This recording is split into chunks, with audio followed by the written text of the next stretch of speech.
Yang membuatmu kaya, itu bukan cuma sekedar pendapatan, ya, tapi gaya hidup.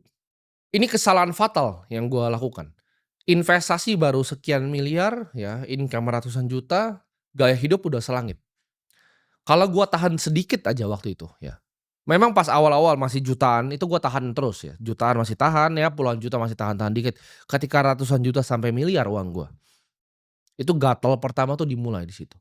Kalau gua bisa tahan waktu itu, gua investasikan, gua compounding, mungkin uang gua 2 kali lipat dari sekarang. Waktu punya duit sedikit sudah beli beberapa jam tangan Rolex yang murah-murah itu untuk pamer ya, ke teman, ke orang lain, untuk dirasa keren, untuk diakui oleh teman-teman sekitar. Setiap pendapatan naiknya drastis, waktu naiknya kecil enggak, ya. Ketika pendapatannya naiknya drastis, nah gaya hidupnya mulai naik drastis juga waktu itu. Di tahap itu adalah gue adalah anak muda yang nggak ngerti untuk membedakan antara mana namanya kebutuhan ya, dan mana yang namanya keinginan. Ini sulit untuk waktu itu gue bedakan. Gue rasa keinginan ini kebutuhan nih, kebutuhan untuk gue pamer, kebutuhan untuk gue cari validasi, kebutuhan untuk gue tunjukin ke semua orang bahwa gue orang paling hebat. Ini harus dibiasakan ya, kemampuan untuk hidup sederhana walaupun sudah mampu hidup yang mewah. Orang kaya yang sejati ya, gue pelajari, orang kaya sejati itu menggunakan uangnya bukan untuk pamer, tapi menggunakan uangnya untuk bisa jadi pelayan untuk lebih banyak manusia yang lain. Untuk bisa serve, untuk bisa melayani orang lain. Untuk bisa membuat dunia ini jadi sedikit lebih baik. Bukan hanya untuk dirinya.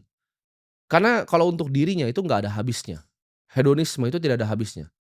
Treadmill itu adalah lingkaran kayak nggak pernah bisa berhenti. Ya, lu awalnya mau mobil harga 100 juta, lu mau mobil 1 miliar, nggak cukup 1 miliar, lu beli yang 5 miliar, nggak cukup lu beli 8,5 miliar, lu beli yang 10 miliar, lu beli yang 15 miliar, dan akhirnya lu beli 30 miliar. Itu nggak ada habisnya.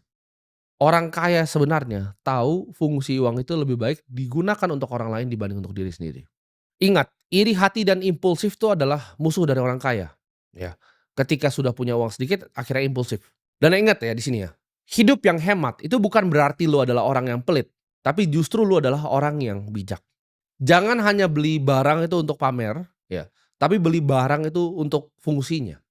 Dan jangan pernah bekerja hanya untuk mendapatkan validasi orang lain, karena itu adalah hal yang sia-sia. Kalau lu ngerasa lu pengen bekerja, pengen mendapatkan lebih hanya untuk pamer, hanya untuk mendapatkan validasi, itu adalah hidup yang sia-sia.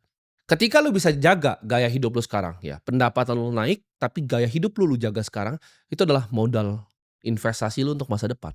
Semakin banyak lu bisa jaga gaya hidup lu, semakin banyak uang, capital yang lu bisa preservasi untuk menjaga masa depan lu. Semakin banyak nanti ke depannya uang yang